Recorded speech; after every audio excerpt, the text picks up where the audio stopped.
আপনারা শুনছেন the dark horse's. আজ মনীষা দত্তের লেখা মায়া রাতের প্রহেলিকার অন্তিম পর্ব।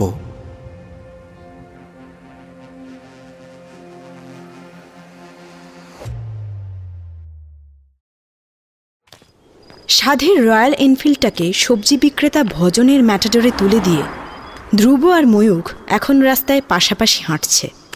দু একটা গাড়ি থেকে শুরু করে মানুষজনও ওদের পাশ দিয়ে হেঁটে বেরিয়ে গেলে ওরা তাদেরকে তীক্ষ্ণ নজরে মেপে নিচ্ছে।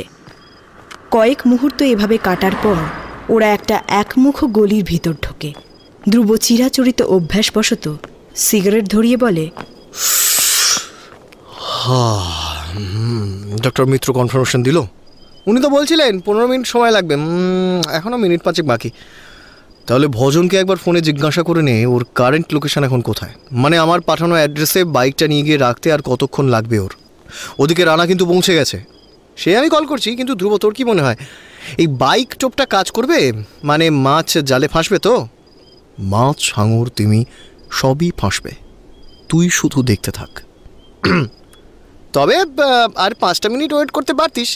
সেদিন চায়ের দোকানে দাঁড়িয়ে নীলাদ্রির হাতে রেখা ওই চিরকুটটার যে ছবি তুলেছিলি, তার সাথে ওটার ব্যাকগ্রাউন্ডে থাকা অন্য কাগজটার যে ছবি কোইন্সিডেন্টালি ক্যাপচার হয়ে গিয়েছিল, সেই কাগজে লেখা শব্দগুলোর হ্যান্ডরাইটিং সম্পর্কে ডাক্তার মিত্র সন্দেহ প্রকাশ করেছিল। তাই তোকে পুরো ছবিটা পাঠাতে বলে, কারণ ওনাকে তুই আগের ছবিটা ক্রপ করে পাঠিয়েছিলি।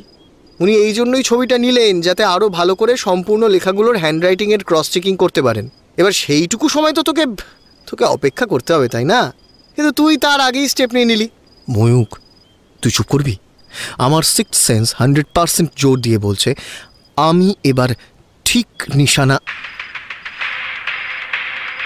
কথার মাঝে আবারও ময়ূখের ফোন বাজলে গুরুত্বপূর্ণ সময় একটু দেরি না করে ও ফোন কানে তোলে।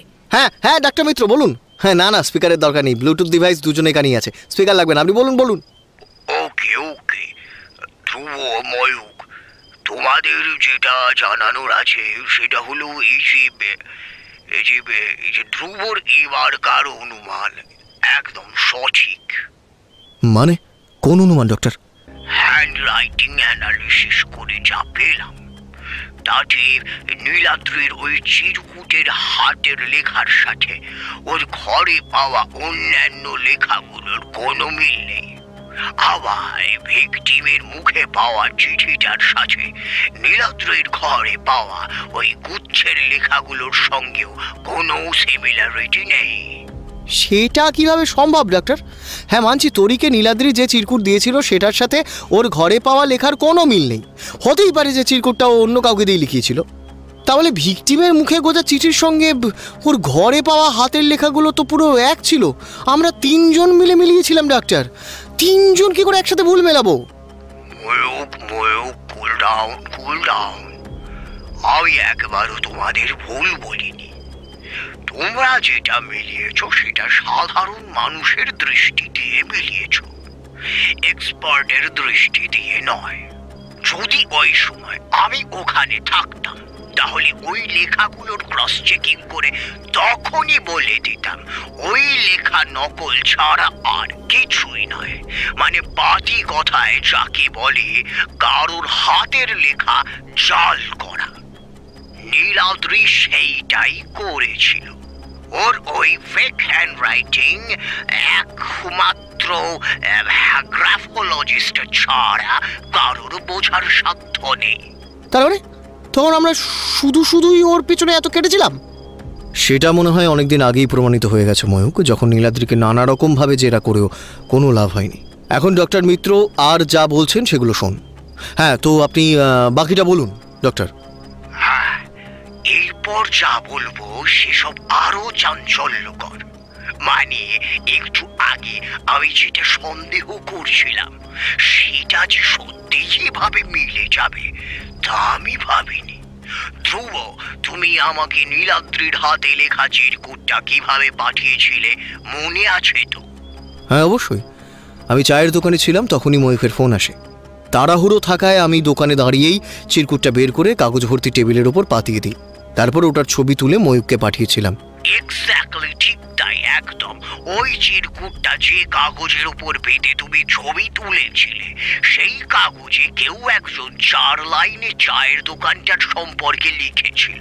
পার্টিকুলার ওই হ্যান্ডরাইটিংটা হুবহু ম্যাচ করে গিয়েছে এই সাইকো কেসের ঘটনাস্থল থেকে পাওয়া সমস্ত কাগজের লেখার সঙ্গে।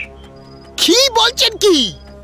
ময়ূক ফোনের এ প্রান্ত থেকেই লাফিয়ে ওঠে উত্তেজনায়, কিন্তু ধ্রুবর অভিব্যক্তি একদম স্বাভাবিক, যেন কিছুই ঘটেনি, অথবা ও অবচেতনের মাধ্যমে পুরোটাই আগেভাগে জেনে ফেলেছিল।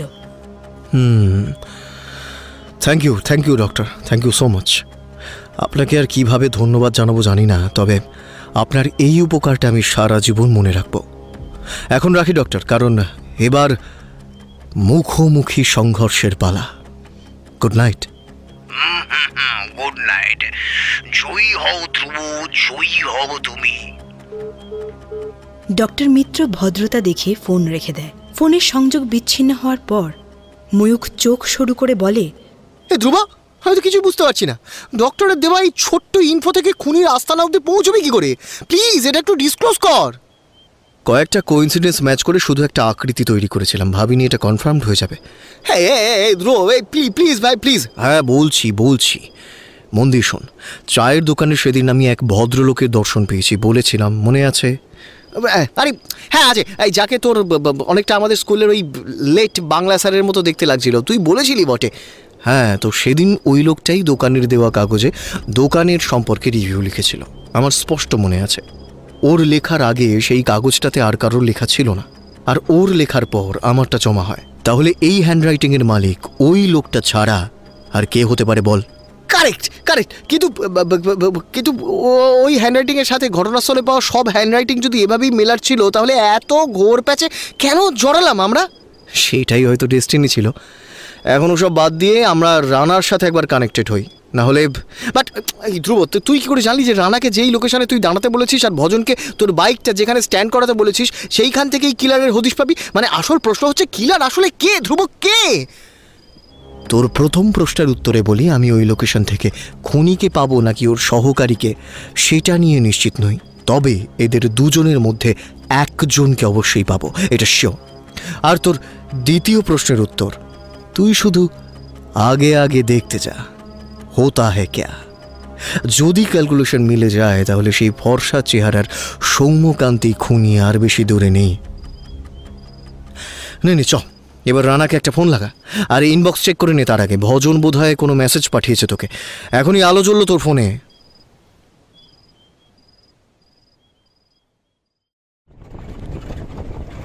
অজগর সাপের মতো চওড়া রাস্তাটা ধরে তীব্র গতিতে পরপর ছুটে চলেছে দুটি গাড়ি, একটি বাইক আর অপরটি 4 চাকা। বাইকটি ধ্রুবর, ওর শখের রয়্যাল এনফিল্ড। এই মুহূর্তে যাতে সওয়ার হয়ে রয়েছে রানা।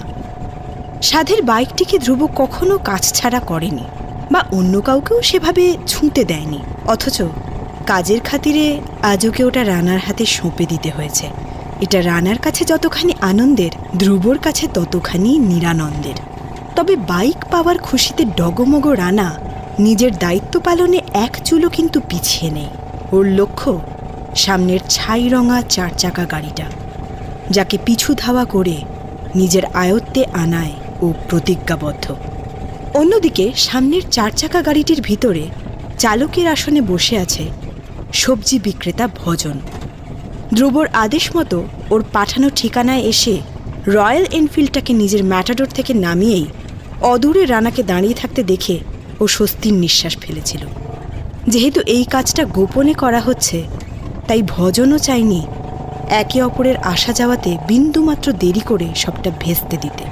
বাইকে চেপে রানার গন্তব্যে পৌঁছানোর পর ভজনও ওর পরিচিত বন্ধুর থেকে ভাড়ার ট্যাক্সিটা কিছুক্ষণের জন্য ধার নিয়ে নেয়। তারপর থেকে ও বড় রাস্তার মোড়ে সজাগ হয়ে দাঁড়িয়েছিল। যখনই দেখে রানার তাড়া খেয়ে ধ্রুবর কল্পনা অনুযায়ী একটা লোক সত্যিই হাঁপাতে হাঁপাতে হেঁটে আসছে এবং বারবার পিছন ফিরে দেখে চলেছে, ঠিক তক্ষুনি ভজন পরিকল্পনা মাফিক লোকটির সামনে ট্যাক্সি নিয়ে গিয়ে দাঁড় করায়। স্বভাবতই জিজ্ঞেস করে সে কোথায় যেতে চায়, কিন্তু আশ্চর্যের বিষয় লোকটি কিছু না বলেই গাড়িতে উঠে পড়ে। বার দুয়েক প্রশ্ন করায় সে শুধু বলেছিল তুমি চালাতে থাকো, যা টাকা লাগে দেবো, শুধু চালাতে থাকো, চালাতে থাকো।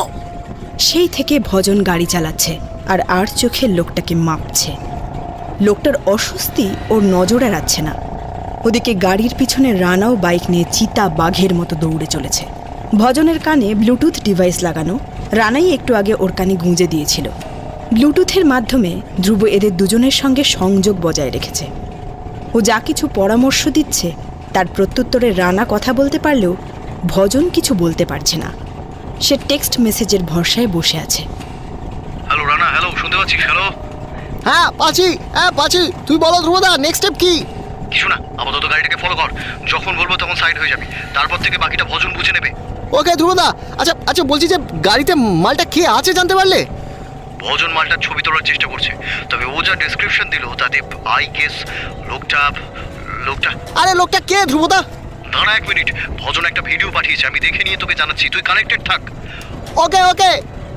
ধ্রুব নিজের হোয়াটসঅ্যাপ গ্যালারি ঘেঁটে ভিডিওটা চালু করে। গাড়ির ঝাঁকুনির কারণে নড়াচড়া করতে থাকা ভিডিওটার মাঝখানে মাত্র কয়েক সেকেন্ডের জন্য যে লোকটির মুখ দেখতে পাওয়া যায় তা দেখেই ও তাজ্জব বনে যায়, সঙ্গে ময়ূখও, কারণ ও নিজেও ভিডিওর দিকে তাকিয়েছিল। আরে এটা তো ওই ডিসব্যালেন্স মালটা ধ্রুব, তাই না? ঠিক বলেছিস, এটা ওই সেদিন যে হারে সামান্য জিনিস নিয়ে আমাদের পিছনে পড়েছিল, ওর মুখ বলবার নয়। ওপাশ থেকে রানা ধ্রুবদের দৃষ্টি আকর্ষণ করার চেষ্টা করে। হ্যালো ধ্রুব, বান্টিদা, হ্যালো, শুনতে পাচ্ছ তোমরা? হ্যাঁ পাচ্ছি, বল। আরে কার ছবি, কাকে দেখলে তোমরা? কে আছে ওই গাড়ির ভেতরে? জনার্দন আছে ওই গাড়িতে, সৃষ্টি ক্রিয়েশনের এমপ্লয়ি। কি? ওই কার্টুনটা, এই যার কথা তোমরা রসিয়ে বলেছিলে? হ্যাঁ, ঠিক ধরেছিস। কিন্তু এই কাছে ও কোত্থেকে টপকালো ধ্রুবদা? সেটাই তো বুঝতে পারছি না এই মুহূর্তে।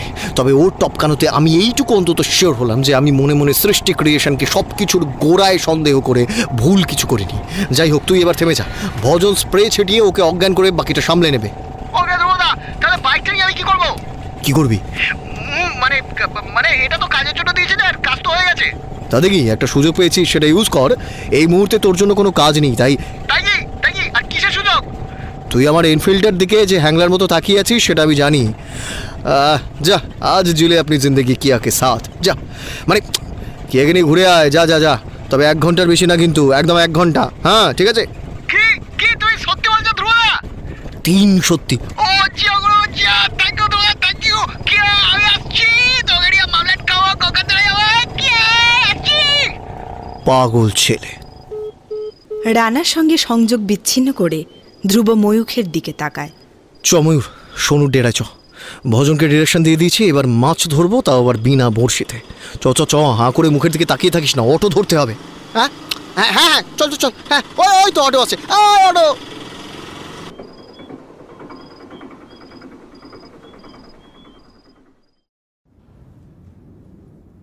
ওষুধের প্রভাবে স্নায়বিকভাবে দুর্বল ও ঝিমোতে থাকা জনার্দনের মুখে 1 গ্লাস জলের ঝাপটা এসে পড়লে ও যেন চেতনা ফিরে পায়।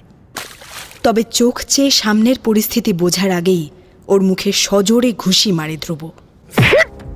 কি পাছাধন, হুঁশ ফিরেছে আপনার? হ্যাঁ, নাকি আরো দুটো থাপড়া দেবো?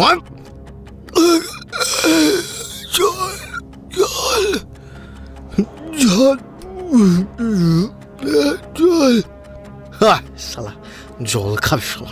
এই রানা, এই জল দে তো মালটাকে। জল ভর্তি চকচকে গ্লাসটা দেখা মাত্রই ওটাকে রানার হাত থেকে যথারীতি ছিনিয়ে নেয় জনার্দন। 1 নিঃশ্বাসে পুরোটা ঢকঢক করে খাওয়ার পর ওর তেষ্টা মেটে, সঙ্গে ওষুধের ক্লান্তিও কাটে কিছুটা। ঘোলাটে চোখে ধ্রুবর দিকে তাকিয়ে প্রায় কুঁকিয়ে ওঠে জনার্দন। আমি কিছু করিনি,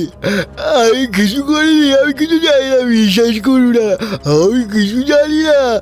দয়া করে আমাকে ছেড়ে দিন, দয়া করে আমাকে ছেড়ে দিন, আমি কিছু জানি না। জনার্দন যে মহাভীতু অথচ নিজেকে দেখায় সাহসী, সেটা ধ্রুবরা প্রথম দিনের প্রথম সাক্ষাতেই বুঝে গিয়েছিল। তাই এখন ধ্রুবর পায়ের কাছে লুটিয়ে পড়া ভীতি কম্পমান জনার্দনকে দেখে কেউই খুব একটা অবাক হয় না। তবু ধ্রুব ওকে আরও ভয় দেখাতে বা সময় অপচয় কমাতে ওর নাটুকে কান্না থামিয়ে সত্যি বের করে আনার জন্য একটা জোরালো ধমকানি দিয়ে ওঠে। আমি কি একবারও তোকে বলেছি যে তুই কিছু করেছিস? বলেছি কি? হ্যাঁ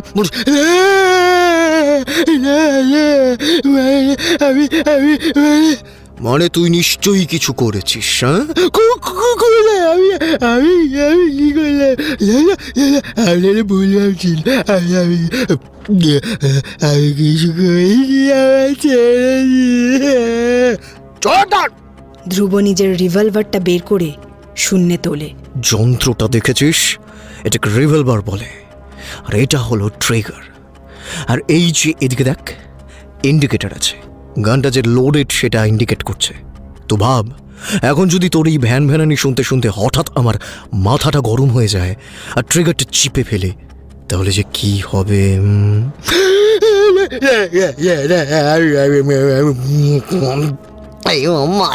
কিছু করিনি।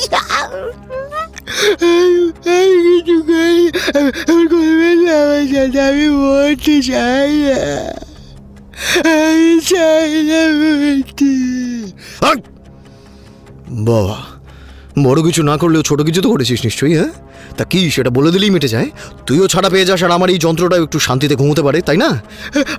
আমরা ভুল বলছি তো, আমরা ভুল বলছি। আমি তো একটা কথার কথা বলেছি, এটা কি ধরলে চলে বলে তো মা কালী দিবি বলছে। আমি কিছু করিনি, আমি কিয়ার সাথে ঘুরতে যাওয়ার জন্য ধ্রুবর বাইকটা নিয়ে ওর বাড়ির সামনে ওকে চমকে দেবে বলে গিয়েছিল রানা। কিন্তু বাড়িতে কিয়াকে বন্ধুদের সঙ্গে কিটি পার্টি করতে দেখে ওর মনটা মুষড়ে পড়ে। এমনকি কিয়াও পার্টি ছেড়ে বয়ফ্রেন্ডকে বিশেষ পাত্তা দেয় না। ফলে রানার মাথায় এমনিই গরম ছিল, তার উপর জনার্দনের ন্যাকামো দেখে ও আর ঠান্ডা থাকতে পারে না।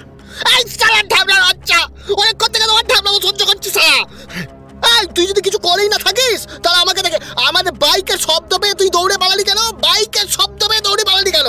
আর পালালি তো এমন পালালি যে গা বাঁচাতে ট্যাক্সিও ধরে নিলি কেন রে? কিসের তো তা তোরা? হ্যাঁ, কার থেকে বাঁচাতে তুই পালাচ্ছিস? বল বল। এই প্রশ্ন যে আসতে পারে তা হয়তো জনার্দন অতটাও গম্ভীরভাবে ভাবেনি। ফলস্বরূপ অপ্রত্যাশিত কিছু শোনার মতোই ও মুহূর্তে ঘাবড়ে যায়। মুখে কোনো কথা বলে না, শুধু ফ্যাল ফ্যাল করে তাকিয়ে থাকে। রানার বড় বিরক্ত লাগে ওর এই নিস্তেজ চাহনি দেখে। অধৈর্য হয়ে জনার্দনের মুখে সপাটে ঘুষি মারে।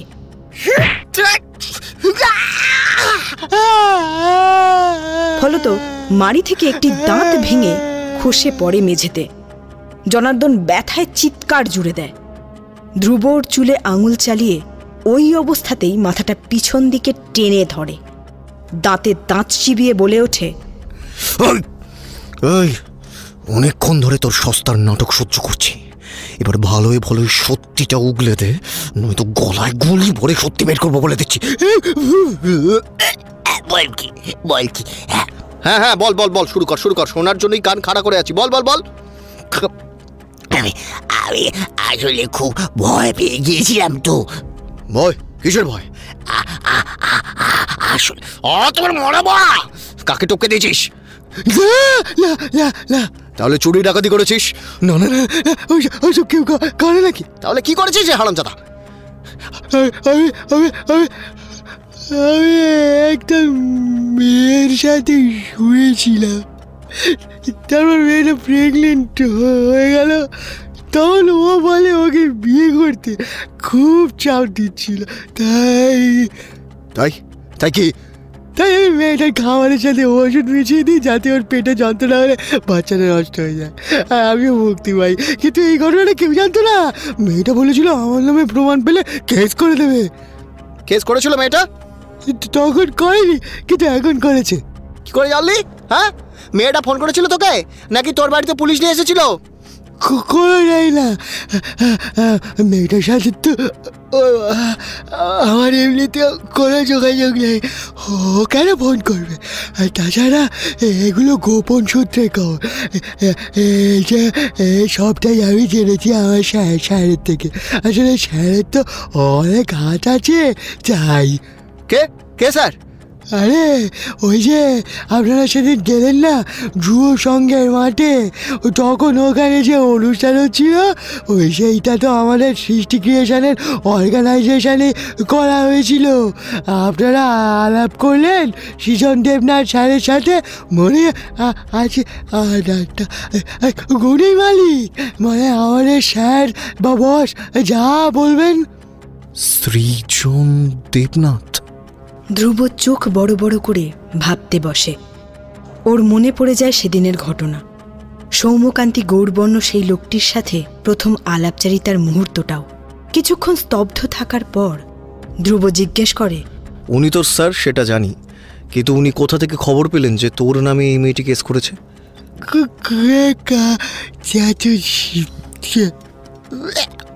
জানি না, আপনি কিন্তু বললাম আমার স্যারের অনেক হাত চিন্তা জানা আছে, ওই সেইখান থেকে খবরটা এসেছিল। বেশ, বুঝলাম। তা তুই এটা বলতে পারবি যে মেয়েটা কোন থানায় তোর নামে কমপ্লেন করতে পারে বলে তোর মনে হয়? সোনারপুর থানা হতে পারে, কারণ সোনারপুরের এক বেসরকারি হসপিটালে আমি ওকে নিয়ে গিয়েছিলাম।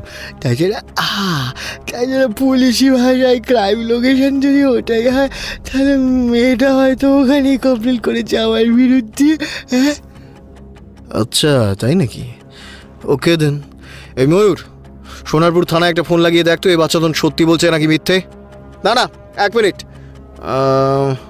ময়ূক ফোন কানে তুলে সঠিক জায়গায় কল করে নেয়। ওই থানার ওসি মারফত ওরা যা শোনে তাতে একেবারে তাজ্জব বনে যায়। হে ধ্রুব, এই ধরনের কোনো কমপ্লেন মৌসুমী নামের কোনো ভিকটিম বা ওর পরিবার থেকে করা হয়নি ওই থানায়। তার মানে এই লোকটা মিথ্যে কথা বলছে। শালা তোকে মেরেই ফেলবো, আমি মেরেই ফেলবো। নারা ময়ূক, আমাদের আগে দেখতে হবে মিথ্যে বলছে নাকি ওর সো কল্ড মালিক ওকে মিথ্যে গল্প শুনিয়েছে। কখনো মিথ্যে কথা বলে না, বলতে পারেও না। এই চুপ কর তো, অনেক দেখেছি ওরকম সত্যবাদী যুধিষ্ঠির আমার মিথ্যে কথা বলে না। এদিকে যুধিষ্ঠির যে একটা কথা মিথ্যে কথা বলে নরক দর্শন করেছে সেটাকে বলবে? হ্যাঁ, কিন্তু আপনারা বিশ্বাস করুন। এই নিকুচি করেছে তোর বিশ্বাসের। এই তোর মালিকের ঠিকানা বল। ঠিকানা কেন? ঠিকানা নিয়ে কি করবেন আপনি? হ্যাঁ, সেই কৈফিয়ত তো ওকে দেবো না নিশ্চয়ই। যা জিজ্ঞেস করেছি ভালোই ভালোই উত্তর দে, নাহলে ঘুরপথ কিন্তু আমারও জানা আছে। এই শোন ধ্রুব, এই ব্যাঁকা মালটাকে শালা এখানে এনেই মনে হচ্ছে ভুল হয়েছে।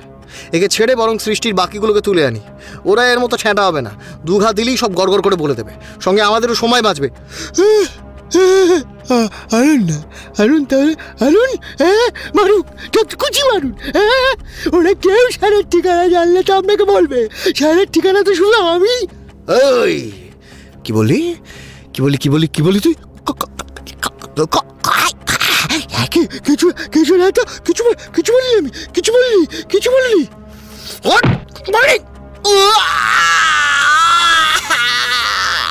রিভলভারের বাট দিয়ে জনার্দনের কপালে মেরে কপাল ফাটিয়ে দেয় ধ্রুব। জনার্দন যন্ত্রণায় আর্ত চিৎকার করে ওঠে। এরপরেও ও মুখ না খোলায় ধ্রুবর সন্দেহ আরও গাঢ় হতে থাকে। ও একটা জিনিস বেশ বুঝতে পারছে, জনার্দনই একমাত্র যে সৃজনের ঠিকানা জানে, এবং সেইটা যাতে কোনোভাবে ধ্রুবর কান অবধি না যায় সেই জন্যেই হয়তো এই পরিকল্পনা, যেখানে অজান্তেই তুরুপের তাস হয়েছে জনার্দন নিজে। ধ্রুবর মনে একাধিক প্রশ্ন উঁকি দেয়। কি এমন আছে সৃজনের ঠিকানায় যেটা গোপনে রাখতে এত আয়োজন?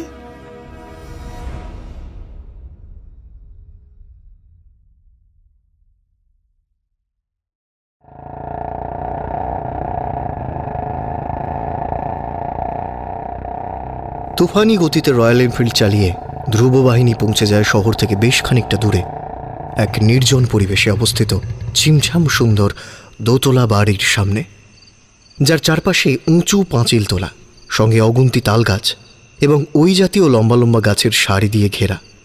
আর চারপাশে ঘনবসতি দূর, লোকবসতিও নেই বললেই চলে।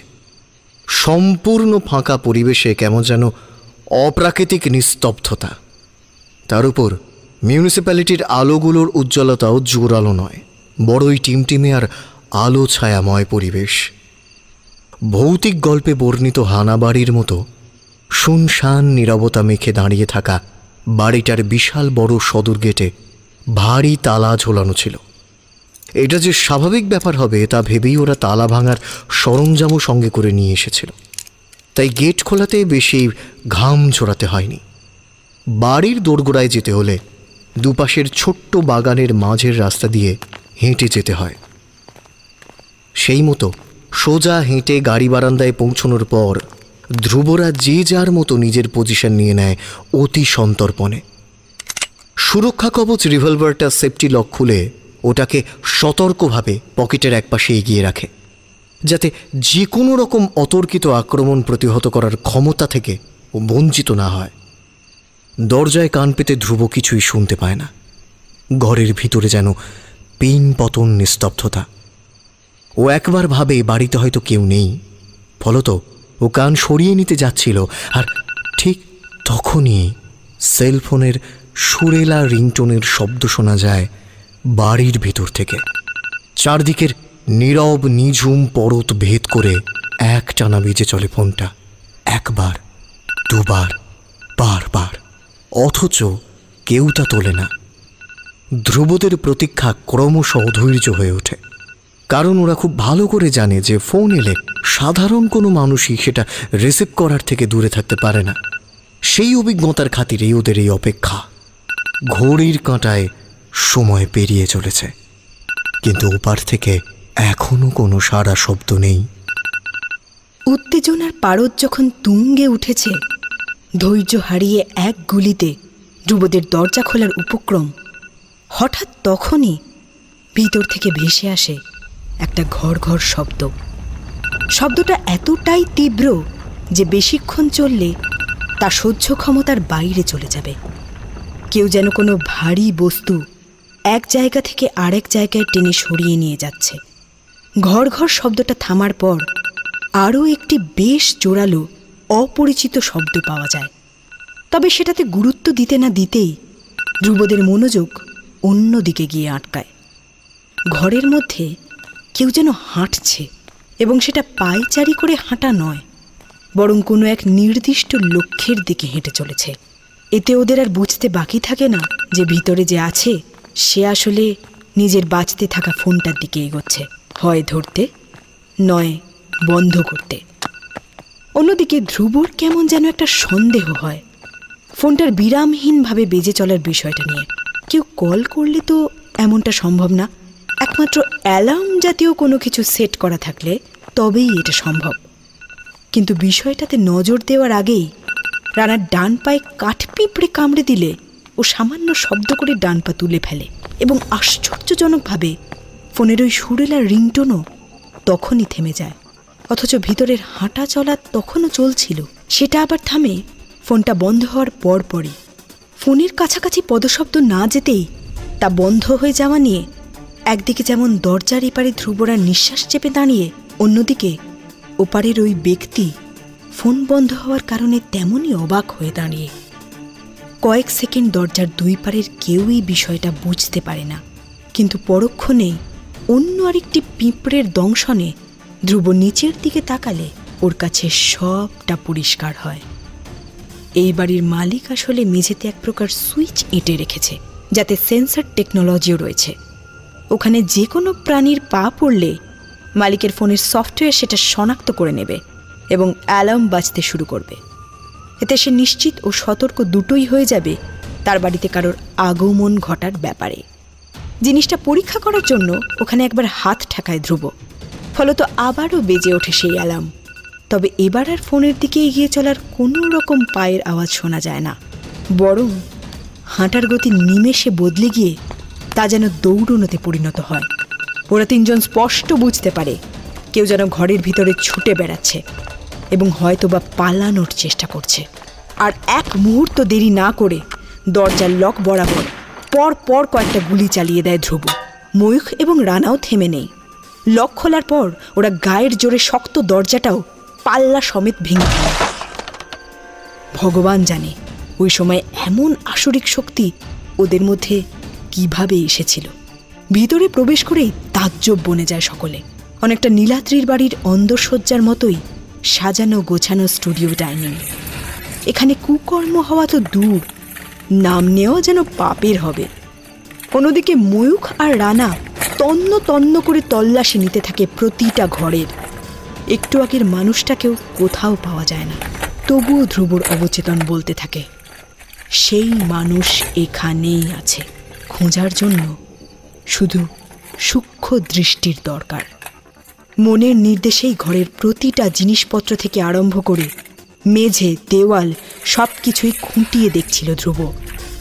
আচমকাই ওর চোখ পড়ে নিচ দিয়ে সারিবদ্ধভাবে হেঁটে চলা লাল পিঁপড়ের দলের উপর। প্রথমে ব্যাপারটাতে আমল না দিলেও পরক্ষণেই ও ভাবে, এই পিঁপড়েগুলো দেয়ালের একটা নির্দিষ্ট অংশের দিকে এগিয়ে চলেছে কেন? কি আছে ওখানে? পায়ে পায়ে ধ্রুব নিজেও এগোয় সেদিক বরাবর। দেয়ালে লাগানো বিরাট আকার আধুনিক নকশার টিভি রাখার ওয়াল সেলফটার কাছাকাছি আসতেই ও বুঝতে পারে এটার গায়ে কিছু লেগে বা পড়ে নেই। তবুও পিঁপড়ের দল যখন এখানে বাধাপ্রাপ্ত না হয়ে আরও ভিতরে এগিয়ে চলেছে, তখন গলদ তো নিশ্চয়ই আছে। মেঝেতে প্রায় শুয়ে পড়ে তলায় উঁকি দিতেই চক্ষু চড়ক গাছ হয় ধ্রুবর। সেলফটার কাষ্ঠল ফ্রেমের নিচ দিয়ে আবছায়া আলোর উৎস দেখা যাচ্ছে। পিঁপড়ের দলও আসলে সেই দিকেই ছুটে চলেছে।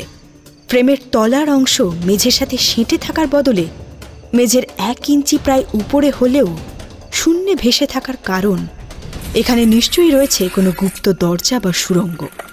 বাকিরা তখনও খোঁজার স্বার্থে অজানা লোকটির ঘর থেকে আসবাবপত্রের কোনায় কোনায় চিরুনি তল্লাশি চালাচ্ছে। ধ্রুব সেদিকে আগ্রহ দেখায় না। তড়িঘড়ি ফ্রেমটার আকার আকৃতি বুঝে নিয়ে ওটা স্লাইডিং দরজার মতো গায়ের জোরে একপাশে টানে। বাইরে দাঁড়িয়ে শোনা সেই ঘর ঘর শব্দটার মতোই একই রকম শব্দ উৎপন্ন হয়। ধ্রুবর কাছে আর কিচ্ছু অপরিষ্কার থাকে না। খুলে যায় এক বিভীষিকাময় পৃথিবী। সরু এক গলির মতো সুড়ঙ্গ পথ প্রায় অনেকটা ভিতরের দিকে প্রসারিত হয়েছে। সিলিং থেকে ঝুলে থাকা মাত্র একটা টিমটিমে হলুদ ডুমের আলোয় আলো আঁধারের রহস্যময় পরিবেশ সৃষ্টি করেছে। ওই পথ ধরে ভিতরের দিকে বেশ কয়েক পা হাঁটার পর একটা সিঁড়ি। তার কয়েকটা ধাপ উঠেই ধ্রুব এসে থামে পরিত্যক্ত নোংরা এক ঘর লাগোয়া ডাইনিং প্লেসের সামনে। এখান থেকে ও আর 1 পাও এগোতে পারে না। এতদিন মৃতদের শরীরে পাওয়া ঘাগুলো দেখে ওরা সকলে যেসব যন্ত্রপাতি ব্যবহারের অনুমান করেছিল, হুবহু সেইগুলোই যেন কেউ রক্তে ধুইয়ে এখানে ওখানে ছড়িয়ে ছিটিয়ে রেখে দিয়েছে। ঘুপচি ঘরের দরজার ঠিক পাশে রাখা ইলেকট্রিক কড়াতটা থেকে এখনো গাঢ় রক্ত চুইয়ে চুইয়ে পড়ছে। গোটা জায়গাটা কেমন একটা আষ্টে পচা গন্ধে ভরে উঠেছে। ডাইনিং ছেড়ে এবার ঘরের ভিতর প্রবেশ করে ধ্রুব একদম সোজা তাকিয়ে একটা জরাজীর্ণ কাঠের চেয়ার দেখতে পায়, যেটাতে এখনো দড়ি জড়ানো। অর্থাৎ এখানে কাউকে বেঁধে রাখা হয়েছিল। এই ঘরের মেঝেতেও শুকনো রক্তের ছোপ ছোপ দাগে ভর্তি। অজস্র কাগজ এদিক ওদিক ছড়িয়ে চুনকাম করা দেয়ালের পলেস্তারা খসে খসে পড়ছে বৃষ্টির মতো। ঘরের এক কোণে নজর যেতেই ধ্রুবর গাটা এই প্রথম গুলিয়ে ওঠে।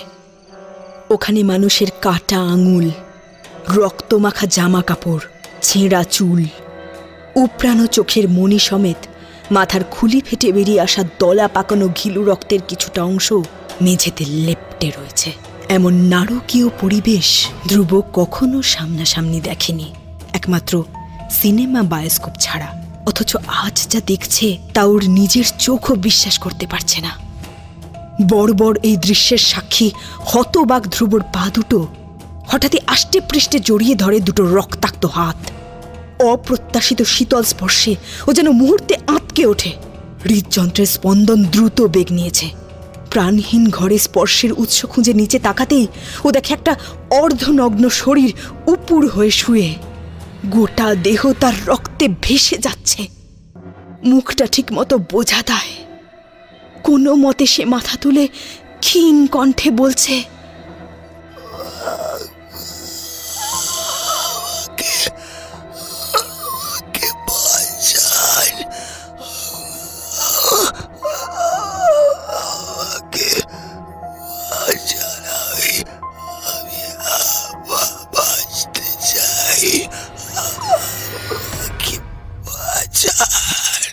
মানুষটাকে দেখে ধ্রুবর আর কিছু অনুমান করার নেই। এটাই যে সেই নিখোঁজ ৮ নম্বর শিকার অর্থাৎ অমলেন্দু, সে ব্যাপারেও এখন নিশ্চিত। লোকটা এখনো জীবিত আছে তা দেখেই ও উত্তেজনায় লাফিয়ে উঠতে চায়, কিন্তু পর মুহূর্তেই খুনিকে পাকড়াও করার কথা মাথায় আসতে ও ব্লুটুথ হেডসেট অ্যাক্টিভ করে হাঁক পাড়ে। ময়ূক, রানা, শুনতে পাচ্ছিস? হ্যাঁ, বলছি তোরা তাড়াতাড়ি এদিকে আয়। টিভি সেলফের পিছনে গোপন দরজা আছে, ওদিক দিয়ে যত তাড়াতাড়ি সম্ভব চলে আয়, তাড়াতাড়ি। ধ্রুবর পথ নির্দেশিকা অনুসরণ করে ওদের বেশিক্ষণ লাগে না এখানে আসতে। ওরাও বর্বরতার নাক সিটকানো প্রমাণ দেখে হতভম্ব। তবে অতিরিক্ত সময় ব্যয় না করে ওরা অমলেন্দুকে হাসপাতালে নিয়ে যাওয়ার তোড়জোড় শুরু করে দেয়। ধ্রুবরই নির্দেশে থানাতেও একটা খবর পাঠিয়ে দেওয়া হয়। অন্যদিকে ধ্রুব তখনও খুনিকে খুঁজছে সজাগ দৃষ্টিতে। চারিদিক তন্ন তন্ন করে খুঁজেও যখন একটা সূত্রও পায় না, তখনও ভগবানকে স্মরণ করতে উপর দিকে তাকায়। হঠাৎই ওর মনে হয় ঘরের সিলিংটা যেন সবদিকে সমান নয়। দরজার দিক থেকে সমান্তরালে থাকলেও একদম শেষ প্রান্তে এসে সেটা অসমান হয়ে গিয়েছে। দেখে মনে হচ্ছে যেন ওই জায়গাটাতে আলগা করে কেউ সিমেন্টের স্ল্যাব এনে জোড়াতালি মেনে বসিয়ে দিয়েছে। সাধারণত যেটা হয় না তা না বাধে সন্দেহ। লম্বা লাঠি জাতীয় কিছু খোঁজার জন্য ইতিউতি চাইতেই ওর চোখ আটকায় একটা লোহার বড় রডের উপর। সিলিংয়ের উচ্চতা বেশি না হওয়ায় ওই রড খুব সহজেই সিলিং ছুঁয়ে ফেলে। কয়েকটা রডের বাড়ি দিতেই জিনিসটা হুড়মুড় করে ভেঙে পড়ে।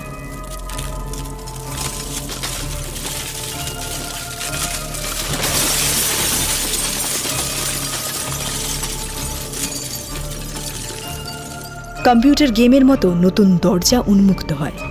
অত উঁচুতে মই ছাড়া ওঠা অসম্ভব, আর এখানে মই নেই। তাই ময়ূখ আর রানার কাঁধে পা ফেলে ধ্রুব ওই বাংকারের মতো গুহাতে ঢুকে পড়ে। কিছুটা হামাগুড়ি দিয়ে হাঁটার পর এখানেও সিঁড়ি দেখতে পায় উপরে ওঠার। ধ্রুব বুঝতে পারে যে প্রথম কুঠুরিতে আসার জন্য ওকে ওই গলিপথ ধরে সিঁড়ি দিয়েই নিচে নামতে হয়েছিল। অতএব এখন এই সিঁড়ির ধাপ ওকে মাটির উপরে নিয়ে যাচ্ছে। ঊর্ধ্বশ্বাসে ছুটে সিঁড়ির শেষ ধাপে উঠে এসে ও দরজা দেখতে পায়। এক লাথিতে দরজা ভাঙতে এবারে আর অন্য কিছুর সম্মুখীন হতে হয় না। ও নিজেকে এখন দোতলা বাড়িটার ঘেরাটোপের বাইরে আবিষ্কার করে।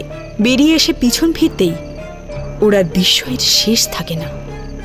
মোটা গাঁথনির পাঁচিলটার গায়ে দরজাটা এমনভাবে লাগানো ছিল যে দূর থেকে দেখে বা খুঁটিয়ে না দেখলে কেউ বুঝতেই পারবে না যে দরজাটা গিরগিটির মতো পাঁচিলের রঙের সাথে মিশে দাঁড়িয়েছিল। ধ্রুব মনে মনে খুনির বুদ্ধির তারিফ না করে পারে না। তবে পরক্ষণেই দূরে দাঁড়িয়ে থাকা সেই ম্যাজেন্টা সেডান গাড়িটাতে কাউকে তড়িঘড়ি দরজা খুলে ঢুকে পড়তে দেখে ও সেদিকে দৌড়োয়। ওদিকে লুকিং গ্লাসে ধ্রুবর প্রতিচ্ছবি ফুটে ওঠা মাত্রই গাড়িতে বসা ব্যক্তিটি গাড়ি স্টার্ট করে গতি বাড়িয়ে জায়গাটা পলকে ছেড়ে দেয়। তবে বেশি দূর এগোতে পারে না। ধ্রুব যে মুহূর্তে বুঝতে পারে যে এই গাড়ি আরোহী অপরাধী, সেই মুহূর্তেই ও স্থান কাল পাত্র সব ভুলে আগে গাড়ির চাকায় পর পর গুলি করে।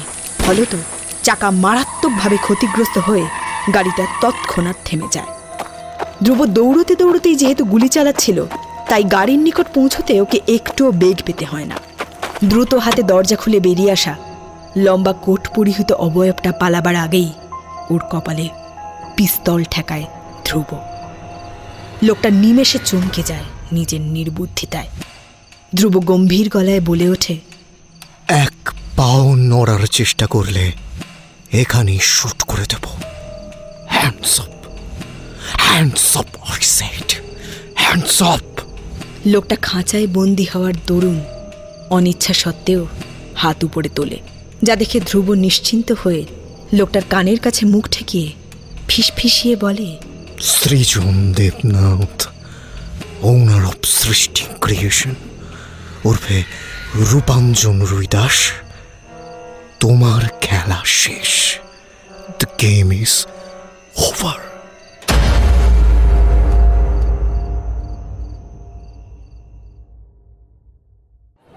থানার বাইরে এসপি সাহেবের অফিস ও অফিস সংলগ্ন এলাকাতেও সাংবাদিকদের উপচে পড়া ভিড়। সশস্ত্র পুলিশ বাহিনী দিয়েও তাদের শান্ত করা যাচ্ছে না। স্থানীয় মানুষদের সাথে মিলেমিশে তারা দাবি তুলেছে সিরিয়াল কিলার সৃজন দেবনাথের বিরল থেকে বিরলতম অপরাধের জন্য দৃষ্টান্তমূলক শাস্তি প্রদানের। টিভির প্রতিটা নিউজ চ্যানেল সাইকোপ্যাথ খুনি দমন অভিযানের গরমাগরম খবরে ছয়লাভ হয়ে রয়েছে এই মুহূর্তে। চলছে তার খুনের উদ্দেশ্য ও পদ্ধতি নিয়ে চুল চেরা বিশ্লেষণ, সঙ্গে ধ্রুবর সাহসিকতার পুঙ্খানুপুঙ্খ বিবরণ। ওর প্রশংসা করতেও পিছিয়ে নেই কেউই। শিরোনাম জুড়ে বারবার সম্প্রচারিত হয়ে চলেছে একটাই লাইন, সাসপেন্ডেড এসআই ধ্রুবনীল সেনগুপ্তর বুদ্ধিবাজিতে কুপকাত হালফিলের সাইকোপ্যাথ। বিস্তারিত জানতে হলে চোখ রাখুন। বিরক্তিসূচক দীর্ঘশ্বাস ছেড়ে সোফার মধ্যে ধপ করে বসে পড়ে শুভময় সান্যাল, অর্থাৎ তরির বাবা। আজ প্রায় 1 সপ্তাহ হল উনি সস্ত্রীক নিজের মেয়ের ঠিকানায় এসে উঠেছেন। তবে কোন অভিসন্ধি নিয়ে তার এখানে হঠাৎ আগমন, সে নিয়ে এখনো ধোঁয়াশা। রিমোটের সাহায্যে টিভিটা মিউট মোডে করে প্রচণ্ড গম্ভীর কণ্ঠে হাঁক পাড়ে শুভময়, তরিমা, তরিমা, যাই বাবা। আমার একটা জল নিয়ে আয় আমার জন্য। বাবা যে কতটা রাশভারী এবং অধৈর্য প্রকৃতির মানুষ তা মেয়ে হিসেবে তরি খুব ভালো করেই জানে। সময়ের কাজ সময়ে পূরণ না হলে গোটা বাড়িতে হুলুস্থুল কাণ্ড বাঁধিয়ে দেওয়া তার স্বভাবজাত বৈশিষ্ট্য। ছোটবেলায় তরির স্কুলে যতবারই অভিভাবকদের নিয়ে মিটিং হয়েছে ততবারই ওর মা সঙ্গে গিয়েছে। বাবার কাছে বিষয়গুলো গোপন রাখা হতো, কারণ উনি মেয়ের সম্পর্কে সামান্যটুকুও কিছু শুনলেই শাসনের মাত্রা বাড়িয়ে দিতে পারেন ভেবে। ছোটবেলার সেই দুরু দুরু বুকে বেঁচে থাকার দিনগুলো মনে পড়লে যেমন হাসি পায় তরির, তেমন কখনো কখনো মন খারাপও করে। এই 24 বছর বয়সে এসেও বাবাকে সমানভাবে ভয় পায় মেয়েটা। তবে চোখে মুখে সেটা আর ফুটে ওঠে না বয়সের নিয়মে। এই নাও বাবা জল। প্রতিটা নিউজ চ্যানেল জুড়ে নিজের হবু জামাই ধ্রুবর জয় জয়কারের চিত্র দেখে ভিতরে ভিতরে ওনার গর্ববোধ হলেও উপরে সেটা কিছুতেই প্রকাশ না করে এক নিঃশ্বাসে জলটা খেয়ে মুখ মুছে নেয়।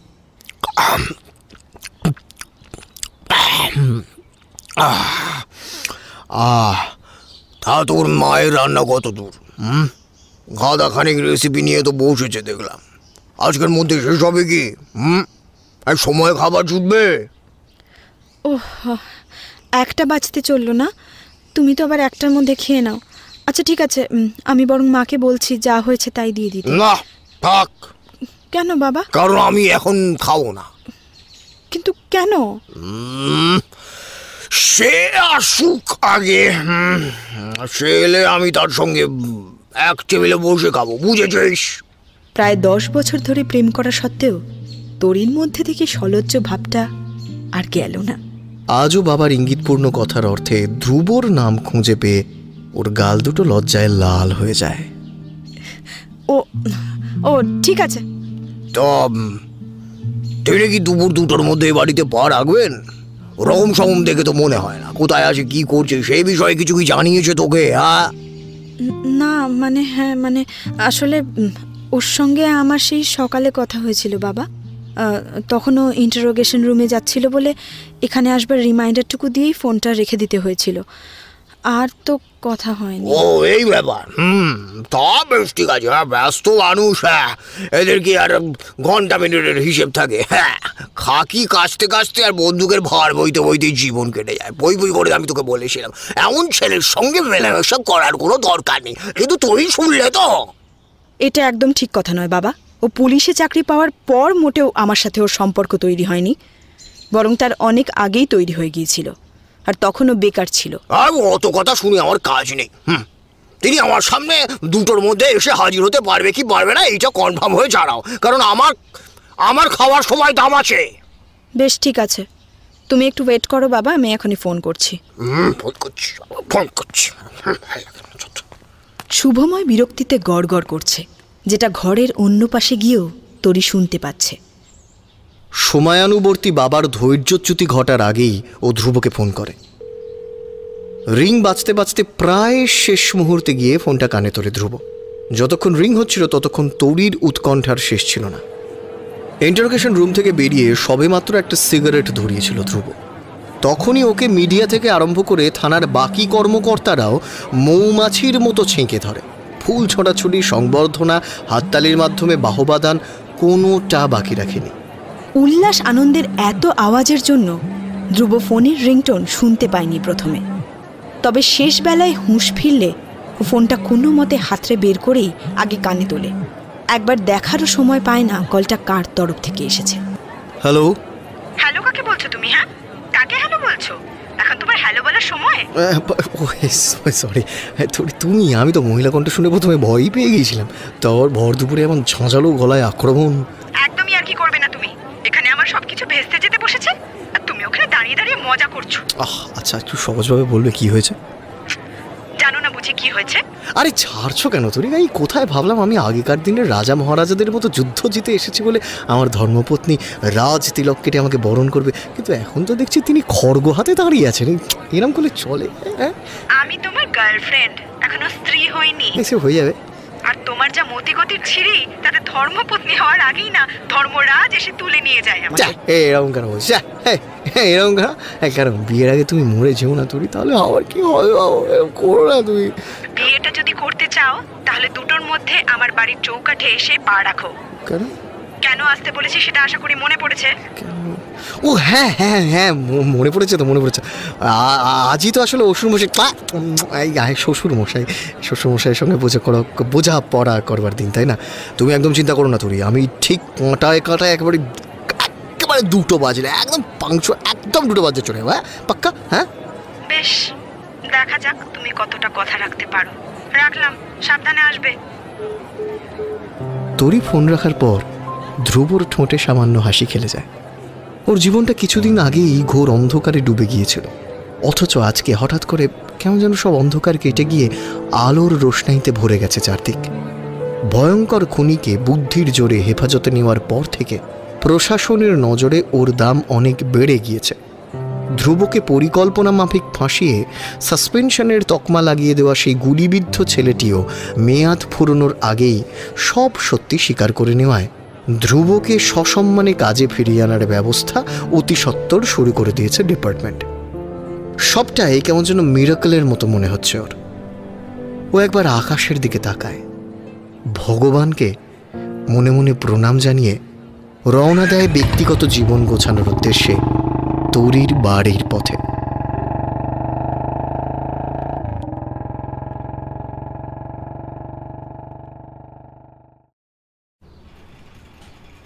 ডাইনিং টেবিল ভর্তি হরেক রকম সুস্বাদু খাবার সাজানো, অথচ ধ্রুব শুধু ফ্রাইড রাইস আর মাটন কষাতে মজে আছে। আর এদিকে সেই কোন কাক ভরে উঠে তরির মা অর্চনা দেবী তার হবু জামাইয়ের জন্য একা হাতে নানাবিধ পদ রান্না করেছেন শুধুমাত্র ছেলেটাকে পেট ভরে খাওয়াবেন বলে। কিন্তু তার হবু জামাই বাকি তরিতরকারিগুলো তো ছুঁয়েও দেখছে না। তরির এতে মারাত্মক রাগ হলেও বাবার ভয়ে মুখে কুলুপ এঁটেছে। শুভময় নিজেও খেতে এতটা ব্যস্ত যে বিপরীতমুখী মানুষটা কি খাচ্ছে না খাচ্ছে তাতে ওর কোনো ভ্রুক্ষেপ নেই। খাওয়ার টেবিল ও সংলগ্ন এলাকায় মাংসের হাড় চেবানোর কর্মর শব্দ ছাড়া আর কিছুই শোনা যাচ্ছে না। শ্বশুরমশাইয়ের খাদ্য সাধনা দেখে অর্চনাই আগ বাড়িয়ে কৌতূহল নিবারণ করেন। ধ্রুব বাবা, তোমাকে একটু ফুলকপির রেজালা দিই? হ্যাঁ, না না কাকিমা, আর কিছু লাগবে না, কিছু লাগবে না। সে কি, তা বললে হয় নাকি বাবা? তুমি খেতে ভালোবাসো বলেই না এত কিছুর আয়োজন করলাম। হ্যাঁ তা তো, কিন্তু খেতে বসে তুমি তো শুধু মাটন আর ফ্রাইড রাইস ছাড়া কিছুই মুখে তুলছো না দেখছি। আচ্ছা, রান্না বুঝি ভালো হয়নি বাবা? কি বলছেন ইমান চিচি, তা কেন হবে কাকিমা? আসলে মাটন আমার খুব ভীষণ প্রিয়। শরীর হিট করে বলে কালে ভদ্রে টুকটাক খাওয়া হয়, তবে যখন খাই একদম কবজি টুপিয়ে খাই। কাকিমা আপনি রান্না নিয়ে একদম চিন্তা করবেন না, সত্যি অসাধারণ রাঁধেন আপনি, অসাধারণ রাঁধেন। আর এই একটাই গুণ আপনার মেয়ে আপনার থেকে হুবহু নকল করে নিয়েছে। ধ্রুব মজার ছলে প্রশংসা করতে দক্ষ। অর্চনা নিজের হবু জামাইয়ের কথা শুনে হেসে ফেলে, তবে তরির মুখ ম্লান হয়ে যায়, কারণ রান্না ছাড়াও ওর আরও অনেক গুণ আছে। অনেকটা সর্বগুণ সম্পন্না বলা যেতে পারে ওকে। তা জানা সত্ত্বেও ধ্রুব এভাবে মশকরা করায় স্বভাবতই ওর কষ্ট হয়। ধ্রুব সবজি খাচ্ছে না শুনে শুভময় এতক্ষণে ওর খাবার থালার দিকে নজর দেয়। মাংসের হাড় চিবিয়ে ছিবড়ে কটা পাশে ফেলে গলা খাঁকারি দিয়ে বলে, তা বলি পুলিশের চাকরিতে কি সবজি খেতেও নিষেধ নাকি? তা কেন হবে বাবা, ও এমনিতেও সবজি কম খায়। আর একটু আগে তো বললোই যে মাটন ওর খুব প্রিয়, তাই। আমি তোকে কোনো প্রশ্ন করেছি তোরি? যাকে করেছি সে উত্তর দেবে, তুই না। কি বাছা, পুলিশের চাকরিতে কি সবজি খাওয়া রেস্ট্রিক্টেড কেন হবে স্যার? ভাড়ার হেঁসেলে রোজই ওই ঘাসপাতা রান্না হয়, রোজই কপালে নুন তেল ঝাল ছাড়া রোগীর পথ্য সবজির ঝোলই জোটে। তাই এটা বলা যেতেই পারে যে পুলিশের চাকরিতে সবজি নয়, মাছ মাংসই বরং রেস্ট্রিক্টেড। ও তো এতই যখন মাছ মাংস খাওয়ার শখ, তখন নিজের একটা হিল্লো করে নিলেই পারো, সবই তো রেডি আছে, তাই না? মানে হিল্লে মানে? ধ্রুবর বোকা বোকা প্রশ্ন শুনে শুভময় নিজের খাওয়া থামিয়ে প্রথমে মা মেয়ের দিকে কৌণিক দৃষ্টিতে তাকায়, পরে ধ্রুবকে তীক্ষ্ণ নজরে মেপে নেয়। ভয়ে এখন তরির প্রাণ ওষ্ঠাগত। ওর বাবা যদি অযাচিত কিছু বলে ধ্রুবকে তাড়িয়ে দেয়। শুভময় ধ্রুবর দিকে সোজাসুজি দৃষ্টি নিক্ষেপ করে বলে, মানে তোমার এই সাইকোপ্যাথের গোষ্ঠী উদ্ধার করা শেষ হয়ে গিয়ে থাকলে আমরা কি তোমাদের দুজনের বিয়ের ব্যাপারে তোমার বাবা মাকে জানাতে পারি? তরি যেন মনে মনে এটাই চাইছিল। ও আনন্দে আপ্লুত হয়ে যায়, খুশিতে হৃদয় নেচে ওঠে, তবেও নিজেকে শান্ত রাখে। অর্চনাও প্রচণ্ড স্বস্তি পায় স্বামীর সিদ্ধান্ত শুনে। বিয়ে? বিয়ে কেন, কোনো সমস্যা আছে নাকি? না মানে সমস্যা কেন থাকবে? আসলে আপনি তো আমার প্রফেশনটাকে সহজভাবে মানে সহজ চোখে দেখেন না। ওদিকে যে অভিযোগে আমাকে সাসপেন্ড করা হয়েছিল সেটা দুদিন আগেই মিথ্যা প্রমাণিত হয়। আমার ওই সাসপেনশন খারিজ করে আমাকে আবার রিজয়েন করানোর জন্য ডিপার্টমেন্টে প্রসেস চলছে। স্বয়ং এসপি স্যার যদিও সেই দিকটা দায়িত্ব নিয়ে সামলাচ্ছেন, তবুও সরকারি প্রসেসের ওপর ভরসা পাই না। তাই মানে লাইফটা আবার সিকিউর করি যদি বিয়ের ব্যাপারে এগোতাম তাহলে হয়তো ভালো হতো। ও এই ব্যাপার, বাহ, এগুলো নিয়ে আমার কোনো দরকার নেই। তোমার অ্যালিগেশন যখন ভুল প্রমাণিত হয়েছে, এসপি সাহেবের তত্ত্বাবধানে তোমার কাজে ফেরার ব্যবস্থা চলছে, তখন আজ না হোক কাল তুমি ঠিকই থানা জয়েন করে ফেলবে। কিন্তু আমাদের বয়স হচ্ছে, শরীর তো ভালো যায় না, হঠাৎ কিছু হয়ে গেলে আমার মেয়েটা তো অথই জলে পড়ে যাবে বাবা।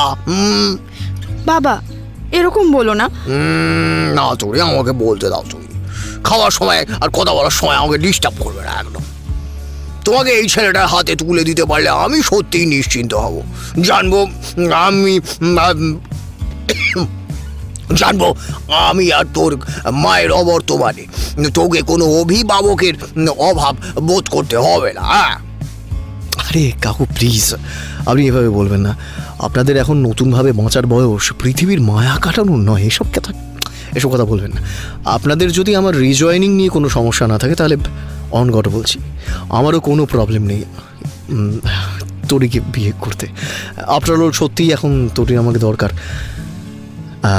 আমি তাহলে আজই বাবা মায়ের সঙ্গে কথা বলবো কাকু, ওনারা শুনে খুব খুশি হবেন। এমনটা হলে আমি তোমার কাছে চিরকৃতজ্ঞ থাকবো ধ্রুব। ছেলে মেয়েদের জীবন সঠিকভাবে সঠিক সময়ে গড়ে দিতে না পারলে বাবা মায়ের কতটা চিন্তা হয় সেটা তোমরা যেদিন বাবা মা হবে সেদিন বুঝতে পারবে। আমাকে ভুল বুঝবেন না কাকু, আমি সবই বুঝি, কিন্তু পরিস্থিতি সবসময় সহায় হয় না। আপনারও তো আমার প্রফেশন নিয়ে একসময় আপত্তি ছিল, এখনও কি সেটা আছে? মরণটা খুব ভালো হয়েছে। হ্যাঁ, অবশ্যই আছে, এখনো আছে। সে কি তাহলে বিয়ে দিতে রাজি হয়ে গেলেন কিভাবে? প্রফেশনের জন্য বিয়ে দিতে চাইছি কে বললো? তবে এক আমার মেয়ের ভবিষ্যৎ, আর দুই তোমার মাছ মাংস সহ বাড়ির রান্না কপালে জোটে না বলে বিয়েটা সাত তাড়াতাড়ি দিয়ে দিতে চাইছি। তুমি খেয়ে বাঁচবে আর আমার মেয়েটা খাইয়ে বাঁচবে। শুনে শান্তি হয়েছে? শুভময়ের মন্তব্য শুনে ধ্রুব আর তরির মুখে কোনো কথা নেই। ওরা একে অপরের দিকে তাকিয়ে আছে ফ্যাল ফ্যাল করে, অথচ অর্চনা হেসে গড়িয়ে যাচ্ছে। গম্ভীর বিরসিক শুভময়ের মুখেও হাসির স্বল্প ঝিলিক ফুটে উঠেছে। যাকে বিয়ে তো হচ্ছেই, সেই নিয়ে নয় আগামী সপ্তাহের কোনো একটা ভালো দিন দেখে তোমার বাবা মায়ের সঙ্গে বসে কথা বলে নেওয়া যাবে। কিন্তু তুমি এখন আমাকে গল্প শোনাবে। গল্প? গল্প? হ্যাঁ, গল্প? আমি কিসের গল্প শুনবো? আমি কিসের গল্প? এই যে এত বড় একটা মিশন কমপ্লিট করে এলে, তা সেই বিরক্তির গল্প শুনবো আমরা। কি গো, এই তুমি শুনতে চাও না? অবশ্যই চাই। তা ধ্রুব, বাবা তুমি বলো দেখি শুরু থেকে শেষটা। মেয়ের মুখে তো অল্প অল্প শুনতাম, আজ তুমি সবটা বুঝিয়ে বলবে। নাও নাও, শুরু করো শুরু করো। আরে মানে আপনারা এত আগ্রহ নিয়ে আমার সাফল্যের গল্প শুনতে চাইছেন যখন, তখন আমি অবশ্যই শোনাবো। এবছর জুন মাসের প্রথম দিকের কথা। খাওয়া শেষে এঁটো হাত শুকিয়ে মরমর করছে, তবু এদের টেবিল ছেড়ে ওঠার নাম নেই।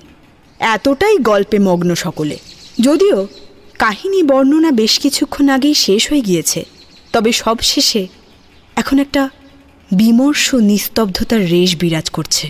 ধ্রুব বাদে বাকি সকলেই গভীরভাবে শোকাহত হয়েছে এক মানুষের স্বল্প জীবনের দীর্ঘ যন্ত্রণার করুণ গল্প শুনে।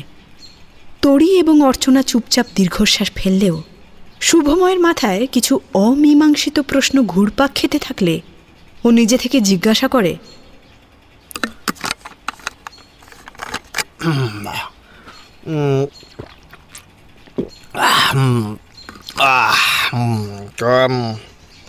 ধ্রুব, আমার একটা কথা আছে। এই যে তুমি বলছিলে যে তোর স্কুলের ভাইস প্রিন্সিপাল নীলাদ্রির ঘরে পাওয়া কাগজগুলোতে যে হ্যান্ডরাইটিং দেখা গিয়েছিল, এই সেগুলোর সাথে নাকি ভিকটিমের মুখে পাওয়া কাগজের হুবহু মিল পাওয়া যায়। ঠিক। কিন্তু পরবর্তী সব ঘটনার পর তোমরা জানতে পারলে নীলাদ্রি খুনি নয়। তাহলে সেম হ্যান্ডরাইটিং ওর ঘরে এলো কি করে? সে ও যতই নকল করে থাকুক, ওরই বা কি উদ্দেশ্য ছিল? হ্যাঁ, গুড কোশ্চেন কাকু। আসলে নীলাদ্রিও টুকটাক লেখালেখি করত, তবে অতটা ভালো মানের নয়। আর তাই নিজেকে ট্যালেন্টেড প্রমাণ করতে ও বিভিন্ন মানুষের লেখা চুরি করার ধান্দা করতে থাকে। ঠিক সেই সময় ও একটা ডায়েরির সন্ধান পায়। একদিন এক ক্যাফেটেরিয়াতে কফি খেতে গিয়ে উল্টো দিকের ফাঁকা টেবিলে একটা হলুদ মলাটের ডায়েরি পড়ে থাকতে ও দেখেছিল। চোরের মন যা হয় আর কি, দেখা মাত্রই ওটা হাতে তুলে নেয়। ডায়েরিতে সাজানো লেখালেখির নমুনা দেখে ওর চোখ কপালে ওঠে। ও বুঝে যায় নিজেকে বিখ্যাত করবার এটাই শ্রেষ্ঠ রাস্তা। আর তখন থেকেই ও ওই ডায়েরিটার হ্যান্ডরাইটিং নকল করা শুরু করে। ও চায়নি নিজেকে সৎ প্রমাণ করতে গিয়ে এতটুকুও ফাঁক রাখতে। নিজের ইনবর্ন হাতের লেখাকে ওই রকমভাবে হাতের লেখায় কনভার্ট করতে গিয়ে দিন রাত ও কাগজে কাগজে লিখে ভরিয়ে দিত, মানে প্র্যাকটিস করত। যার জন্য ওর বাড়িতে আমরা ওই কনফিউজিং হ্যান্ডরাইটিংয়ের লেখা এত কাগজ পেয়েছিলাম। কি ধরনের লোক দেখেছিস তোরই? হ্যাঁ, তুই এই চোরটাকে ভালো বলতিস? হ্যাঁ, ভালো। কাকু, এটা আমিও প্রথমে ভেবেছিলাম, তবে এই কদিনে একটা জিনিস বুঝেছি যে নীলাদ্রি মানুষ হিসেবে খারাপ নয়। হয়তো ওরও কোনো অতীত আছে যার কারণে আজ ওর এই অবস্থা। সঠিক কাউন্সেলিং করালে ওর চিন্তাধারা বদলাবে। বেশ, বুঝলাম। এসব তো মনোবিজ্ঞানের কথা, কিন্তু তুমি আমাকে একটা কথা বলো তো বাবু, ওই যে বিষের শেষে সেটাও খনির বাড়ির বদলে নীলাদ্রির ঘরে কি করছিল? ও কি তোমাকে মারতে চেয়েছিল নাকি খুনি ওকে ফাঁসিয়েছিল? হ্যাঁ, ও আদতেই আমাকে মারতেই চেয়েছিল, যেটাকে আমরাও প্রথমে কিলারের টার্গেট ভেবেই ভুল করেছিলাম। বাবা, তোমার সঙ্গে ওর কিসের শত্রুতা? হয়েছে, আপনার কন্যা নীলাদ্রি আপনার মেয়েকে ভালোবাসে, যদিও জানে যে আমি আর তরি কমিটেড, তবুও ওর পেছনে পড়েছিল। তো কোনো একদিন আমাকে আর তরিকে একসাথে পার্কে বসে হাসি ঠাট্টা করতে দেখে ওর জ্বলন শুরু হয়। এমনকি সেই দিনই প্রথম তরি ওর সঙ্গে কোনো কারণে খারাপ ব্যবহার করে ফেলেছিল, যেটা ও কখনো করে না। ব্যাস, সব রাগ এসে পড়ে আমার ওপর, আর আমাকে মারার জন্য ও বিষ কিনে মরিয়া হয়ে ওঠে। বাট আলটিমেটলি মারতে তো পারেনি। আমার ফাঁড়াটা সেদিন ডাক্তার খান্নার ওপর দিয়ে চলে যায়।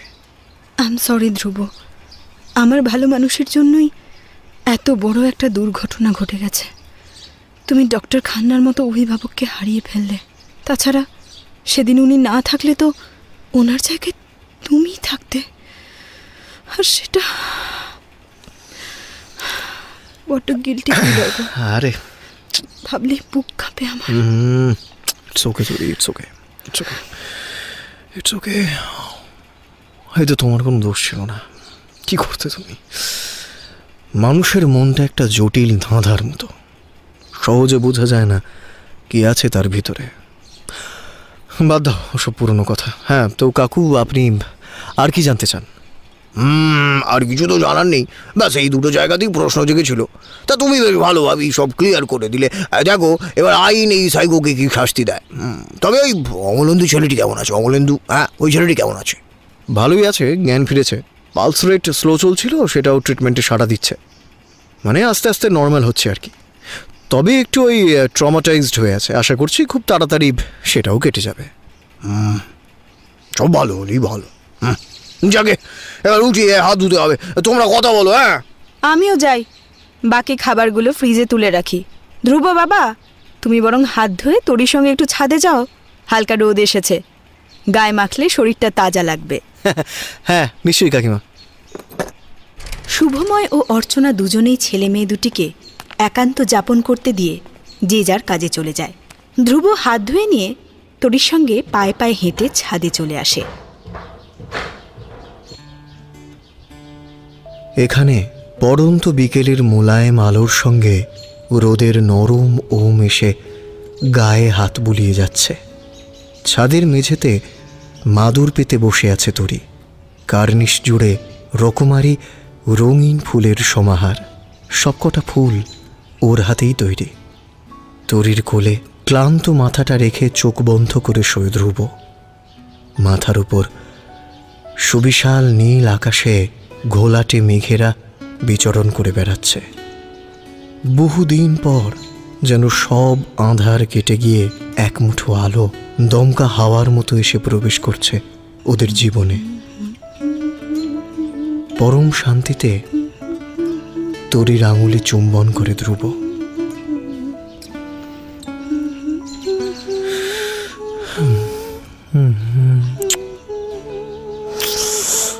তরি, তুমি খুশি তো? কি বিষয়?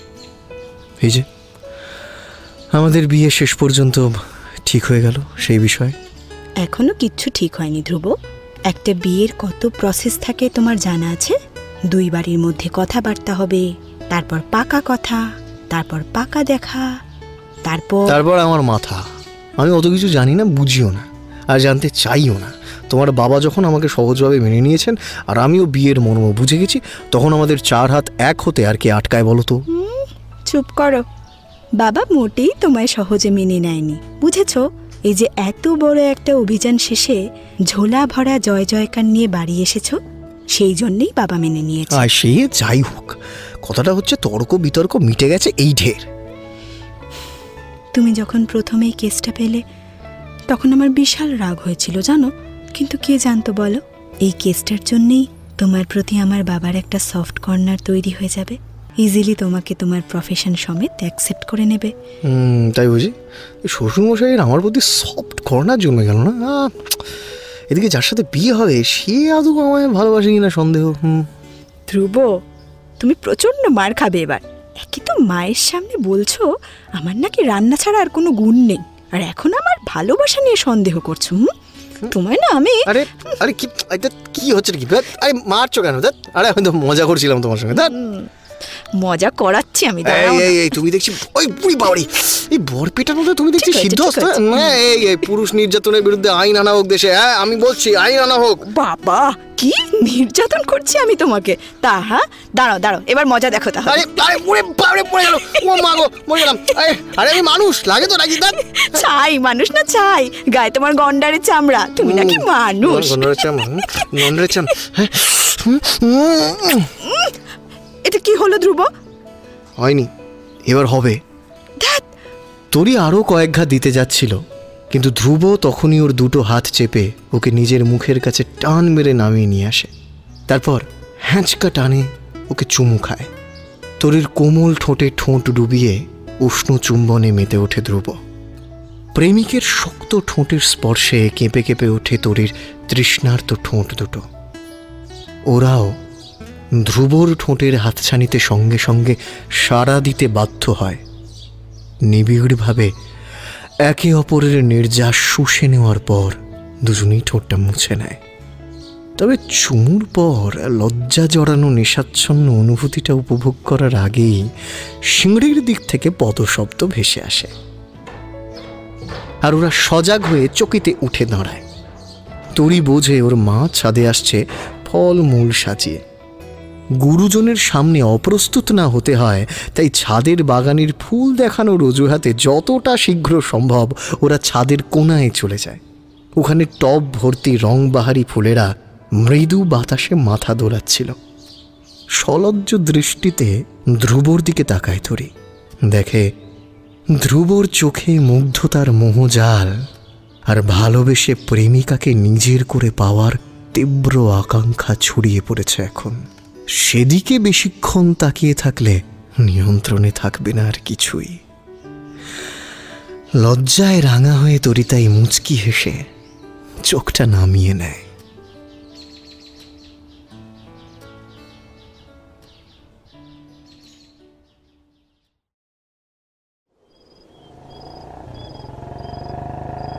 এখন রাত প্রায় 3:30।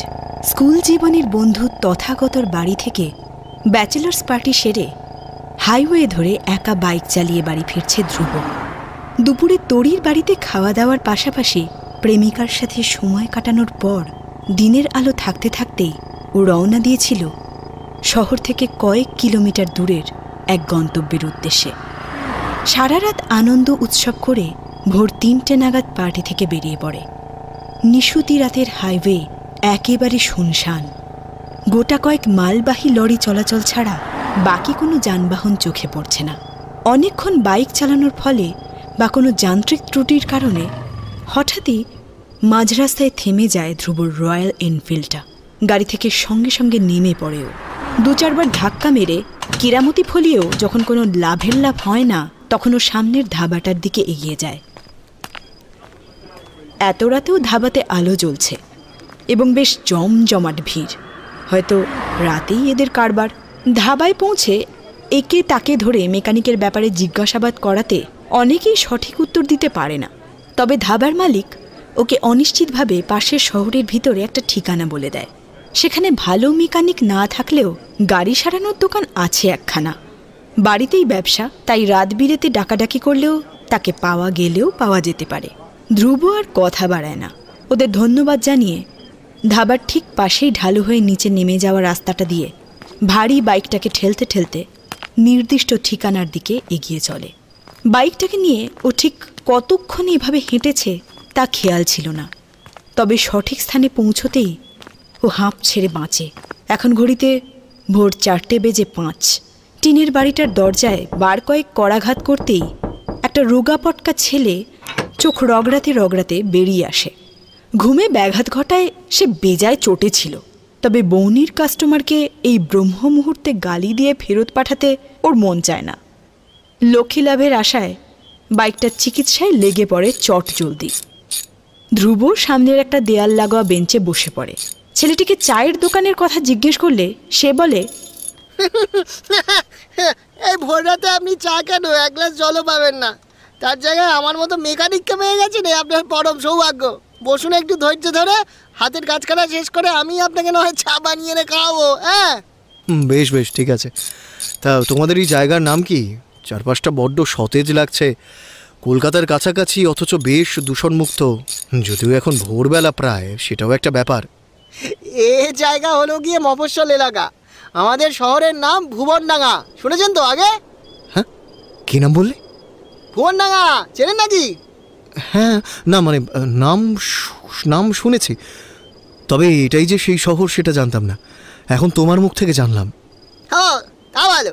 এই কলকাতার লোকেরা মফস্বলকে কী না কী ভাবে, ফিরেও চায় না। হ্যাঁ, কোথায় কোথায় নাক সিট কয়। সবাই এক হয় না। আমি নিজেও মফস্বলেরই ছেলে, তবে আমার জেলা কলকাতা নয়, বর্ধমান। কাজের জন্য কলকাতায় থাকি। সে যাই হোক, এই শহরের নাম যখন ভুবনডাঙ্গা আর তুমি এখানকারই বাসিন্দা, তাহলে এই ঠিকানাটা নিশ্চয়ই জানবে। কোন ঠিকানা দাদা? কুলতলার মাঠ, ভুবনডাঙ্গা প্রাইমারি স্কুলের কাছাকাছি নাকি। কিভাবে যেতে হয় জানো? বাবা, ওখানে আপনার কি দরকার দাদা? কেউ থাকে নাকি? না না, কেউ থাকে না। তাহলে যাবেন কেন? একটা গল্পের বইতে ওই জায়গাটার নামটা পড়েছিলাম। লেখকের বর্ণনায় প্রেমিক প্রেমিকার প্রথম দেখা নাকি ওই কুলতলার মাঠে বটগাছের নিচেই হয়েছিল। সেই সিনটা আমার আজও মনে ধরে আছে ভাই, তাই জায়গাটা একবার দেখতে চাই। ওরে বাবা, বেশ রসিক মানুষ তো আপনি। কিন্তু এ কোন লেখক দাদা যে আমাদের শহরকে নিয়ে গপ্প লিখেছে? গপ্পেরই বা কি নাম? তো মনে নেই, তুমি আমাকে রাস্তাটা বলে দিলে ভালো হয়। ঠিক আছে বলছি, তবে গিয়ে কোনো লাভ হবে না। ওই একটা আধভাঙা জরাজীর্ণ বাড়ি, ধুলো পোড়া বটগাছ আর পুরনো স্কুল বাড়িটা ছাড়া ওই কিছুই তেমন নেই। ভুতুড়ে পরিবেশ, বুঝলেন? ভূতের উপদ্রব শোনা যায়, স্থানীয়রাও ওই রাস্তা মারায় না। হ্যাঁ, আপনি তো বাইরের লোক, আমি আবারও বলছি না যাওয়াই ভালো। কিন্তু দাদা, আরে তুমি বলবে কি বলবে না? আচ্ছা ঠিক আছে বলছি। ওই তো সোজা গিয়ে এই ডান দিক, তারপর কিছুটা হেঁটে ওই বাঁ দিক দিয়ে। ছেলেটির দেওয়া দিক নির্দেশনা ধ্রুব মনোযোগ সহকারে শুনতে থাকে, যেন ওকে ওই ঠিকানায় যেতেই হবে এবং গিয়ে মৃত নীলাঞ্জনের উদ্দেশ্যে সমবেদনা জানাতে হবে।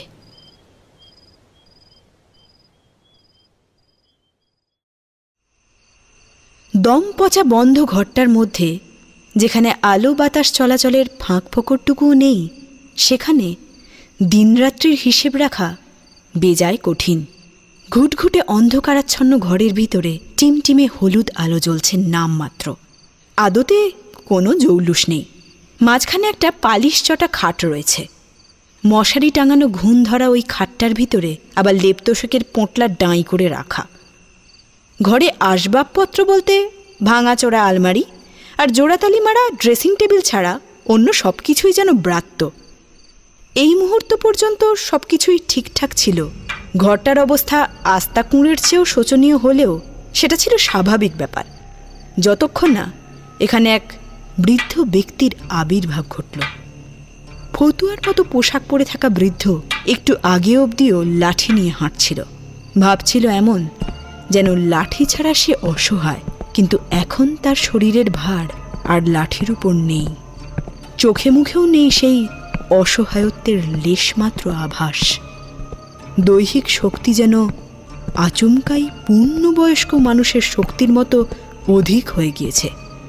লাঠির সাহায্য ছাড়াই সে দিব্যি গট গট করে হেঁটে এগিয়ে চলেছে ড্রেসিং টেবিলের অভিমুখে। ঘষা কাঁচের আয়নাটার সামনে দাঁড়িয়ে বৃদ্ধ স্থির দৃষ্টিতে তাকায়। বেশ খানিকটা সময় ধরে এক দৃষ্টে তাকিয়ে থাকার পর বৃদ্ধ ধীরে ধীরে নিজের মুখের একপাশে হাত রাখে।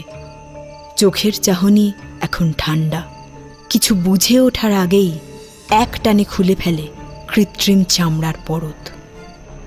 টিমটিমে আলোর বিচ্ছুরণে মায়াবী রূপ ধারণ করা আয়নাটায় ভেসে ওঠে বছর 40-এর এক ব্যক্তির মুখাবয়ব, যার গায়ের বর্ণ তামাটে। ঠোঁটের কোণে তার ধীরে ধীরে ফুটে উঠেছে রহস্যময় বাঁকা হাসির রেখা। আয়না ভেদ করে লোকটার তীর্যক চাহনি তীরের ফলার মতো গিয়ে আটকায় বিছানায় স্তূপীকৃতভাবে জড়ো করে রাখা লেপতোষকের দিকে। আশ্চর্যজনকভাবে ঠিক তখনই বাতাসহীন ঘরেও নিমেষে কোনো এক দমকা হাওয়া ঢুকে যেন ওই স্তূপের শীর্ষভাগ থেকে চাদরের আবরণ সরিয়ে দিয়ে যায়। ধরা দেয় এক হাড় হিম করা দৃশ্য। বিছানায় শায়িত হয়ে আছে ৮০ বছর বয়সী এক বৃদ্ধ, যার মুখ ও শরীরের চামড়া কুঁচকে কালো হয়ে গিয়েছে। দেহ যেন বরফ সম ঠান্ডা। বৃদ্ধের চোখ বন্ধ, নাকের নিচে শ্বাস প্রশ্বাসের উত্তাপ উধাও।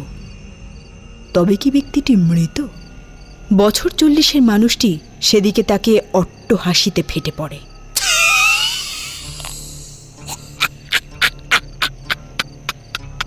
মুখ থেকে চুকচুক শব্দ বের করে বলে,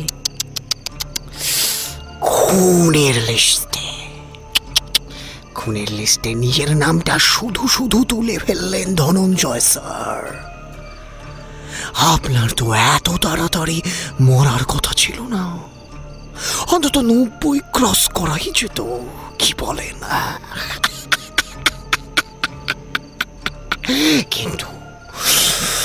কিন্তু এই জন্মে আর সেই শখ পূরণ হলো না। এই বুড়ো বয়সে এসে আপনার এত সাহস বেড়ে গেল যে আপনি আমার বিরুদ্ধে সাক্ষী দিতে এসআই ধ্রুবনীল সেনগুপ্তের সাথে কোঅপারেট করতে মনস্থির করে নিলেন। এত সাহস!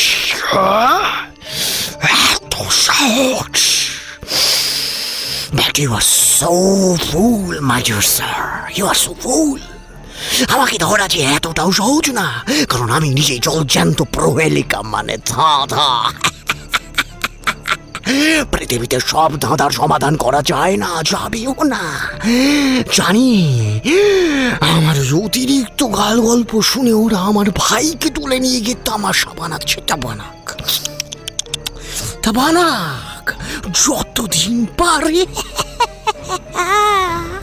আমিও সময় মতো গিয়ে নিয়ে আসবো ওকে।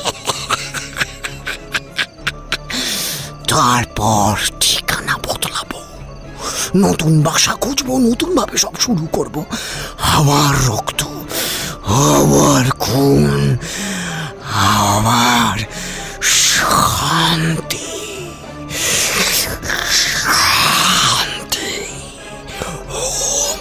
শান্তি। আর তুই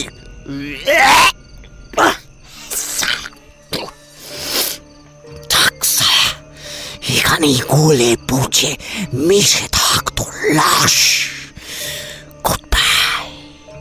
Goodbye. Now the time to begin a new journey.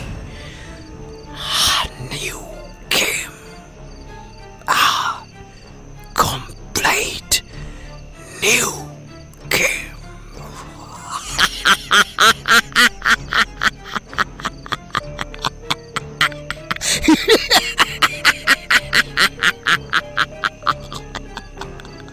আসুরিক হাসি হাসতে হাসতে ওই বাড়িটা ছেড়ে দেয় অদ্ভুত ব্যক্তিটি। রাতের অন্ধকারে লম্বা লম্বা পা ফেলে সে মিশে যায় নতুন এক প্রহেলিকার গহীন গর্ভে। পিছনে পড়ে থাকে স্যাঁতস্যাঁতে বিছানায় শায়িত ভুবনডাঙ্গা হাই স্কুলের অবসরপ্রাপ্ত বৃদ্ধ স্কুল শিক্ষক ধনঞ্জয় মাস্টার।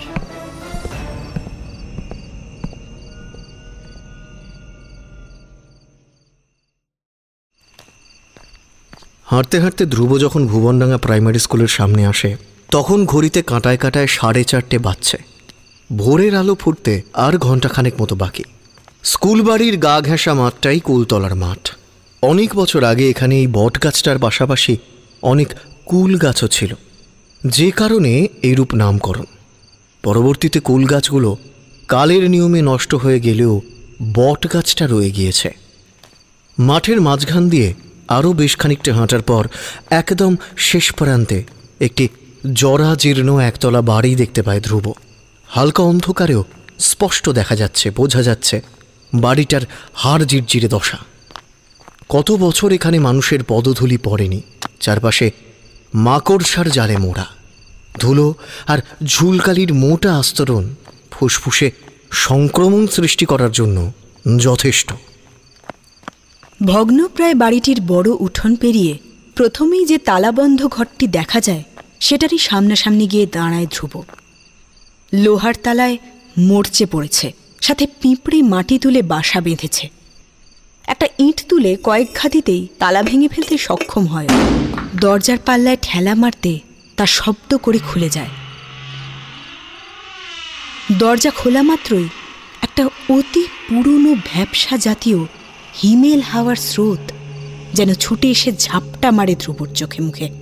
হিল হিলে হাওয়ার স্পর্শে ওর লোমকূপ খাড়া হয়ে গেলে ও জোরে একটা শ্বাস টেনে নেয়। ভূতে ওর বিশ্বাস নেই, ভয়ও নেই, তবে এই অতি প্রাকৃত গা ছমছমে অনুভূতিটাও ফেলে দেওয়ার মতন না। বহু বছর মানুষের পা পড়েনি এখানে, সাপখোপও লুকিয়ে থাকতে পারে, সাবধানে এগোতে হবে। ধ্রুব ফোনের ফ্ল্যাশলাইট জেলে এগিয়ে চলেছিল নিকষ অন্ধকার ঘরের ভিতরে আপন গতিতে। ঠিক তখনই তারস্বরে ওর ফোনটা বেজে ওঠে। ফোনের সুরে তাল কাটায় বিরক্তিতে ধ্রুবর মাথা গরম হয়ে যায়। তবে ডিসপ্লেতে এই কাক ভরে ময়ূখের নাম দেখে ওর বুকটা ছ্যাঁত করে ওঠে। কিছু খারাপ ঘটল নাকি? তড়িঘড়ি ফোনটা কানে তোলে ধ্রুব। হ্যাঁ হ্যাঁ হ্যাঁ, বল ময়ূখ। এত ভোর রাতে তোর ফোন? আজ তো তোর নাইট অফও ছিল, ঘুমোসনি নাকি? ঘুমিয়েছিলাম, কিন্তু করুণাময়ী হসপিটাল থেকে কনস্টেবল বিশুর আর্জেন্ট ফোন পেয়ে উঠে পড়লাম। ওখানে আবার কি হয়েছে ভাই? আরে হ্যাঁ রে, বল। It's very hard to hear. কি হয়েছে তাড়াতাড়ি বল না। অমলেন্দু আর নেই। আর নেই মানে? কি বলছিস কি তুই? নেই মানে ও আজ ভোর 3:30-র দিকে এক্সপায়ার করে গেছে।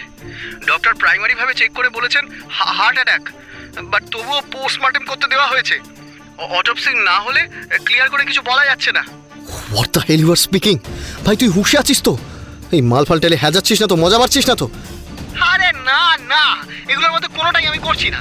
যেটা ঘটেছে সেইটার ব্যাপারে দেন অ্যান্ড দেয়ার খোঁজ নিয়ে আমি সাথে সাথে তোকে ফোন করছি। ভাই তুই বিশ্বাস কর, অমলেন্দু সত্যি বেঁচে নেই, ও হার্ট অ্যাটাকে মরে গেছে। এটা ইম্পসিবল, কিছুতেই সম্ভব হতে পারে না। আজ সকালে ও ডক্টর রিপোর্টে জানিয়েছিলেন ওর হার্টের কন্ডিশন ভালো আছে। তাহলে এক রাতের মধ্যে কি এমন ঘটে গেল যে লোকটা Mayukh, I am telling you, এটা নর্মাল ডেথ হতেই পারে না, কিছুতেই নয়। অমলেন্দুকেও মার্ডার করা হয়েছে, কনফার্ম। আচ্ছা আচ্ছা আচ্ছা, ওই কালপ্রিটটা এখন কোথায়? ওটা তো কাস্টাডিতে করা পাহাড়ের মধ্যে আছে, প্লাস সিসিটিভির অধীনে। হাই প্রোফাইল খুনি কি না? তাহলে ওকে মারলো কে? দেখ ধ্রুব, প্রথমে খবরটা পেয়ে আমিও এটাই ভেবেছিলাম, বাট পরে ঠান্ডা মাথায় চিন্তা করে দেখলাম ওর যা কন্ডিশন ছিল, যাতে এমনও হতে পারে যে ক্ষতস্থানে হঠাৎই মারাত্মক যন্ত্রণা শুরু হয়েছে, শরীর সেটা সহ্য করতে না পেরে হার্ট অ্যাটাক হয়েছে। যদিও পোস্টমর্টেম এলে অল ক্লিয়ার হবে, তবে আমি বলবো এই বিষয়টা নিয়ে বেকার মাথা ঘামাস না। কলকাতা ফিরে আয়, তুই হয়তো এখন এমনিতেও তথাগত পার্টি ছেড়ে রাস্তায় আছিস। হ্যাঁ ওই আর কি। তাহলে বাড়ি ফিরে আয়, আর ওসব নিয়ে ভাবিস না। খবরটা জানানো দরকার ছিল তাই জানালাম। বাকি যা হচ্ছে হো, তোর কর্তব্য তুই প্রাণ ঢেলে পালন করেছিস, মূল্যও পেয়েছিস, সব মিটে গেছে। এবার সাবধানে ফিরে আয় তো। ঠিক আছে, আসছি, তুই রাখ। 10টার পর থানায় গিয়ে কথা হবে, ঠিক আছে? হ্যাঁ ওকে ওকে, ঠিক আছে, রাখলাম। ময়ূখের সাথে সংযোগ বিচ্ছিন্ন করার পর ধ্রুবর মাথায় অজস্র সন্দেহ জাঁকিয়ে বসে। এই মৃত্যু কোনো মতেই সাধারণ ঘটনা হতে পারে না, এর পিছনেও রহস্য লুকিয়ে আছে ঘাপটি মেরে। যে যাই বলুক, ওকে এরও কিনারা খুঁজে পেতে হবে। ফ্ল্যাশলাইট জ্বালা অবস্থাতেই ফোনটা কানে থাকার দরুন ওটা কান থেকে নামাতে গিয়ে আলোটা বেসামাল হয়ে যায়। ফলত দেয়ালের অন্য দিক থেকে তা বিচ্ছুরিত হয়ে ছটা মারার মতো চিকচিক করে উঠলে ধ্রুবর মনোযোগ সেদিকে আকর্ষিত হয়। ওই দেয়ালে ঝোলানো কাঠের ফ্রেমে রয়েছে একটা ঝাপসা রঙিন ছবি। ফ্রেম শুদ্ধ ছবিটা আনুমানিক 20-22 বছরের পুরনো। আলোটা সঠিক কায়দায় ছবির উপর ফেলে এক পলকে ধ্রুব যা দেখে তাতে এক ধাক্কায় যেন ওর পায়ের তলার মাটি সরে যায়। পৃথিবীর ঘূর্ণন গতিও অনুভূত হতে থাকে, যা সাধারণত বা অসাধারণত কোনোভাবেই হয় না। ছবিতে রয়েছে 3টি ছেলে মেয়ের দেহাবয়ব। মাঝে দাঁড়িয়ে থাকা কিশোরী মেয়েটির দুপাশে বড় ছেলে দুটি হাসি মুখে একে অপরের কাঁধে হাত রেখে দাঁড়িয়ে। মেয়েটির গায়ের রং উজ্জ্বল শ্যামবর্ণ।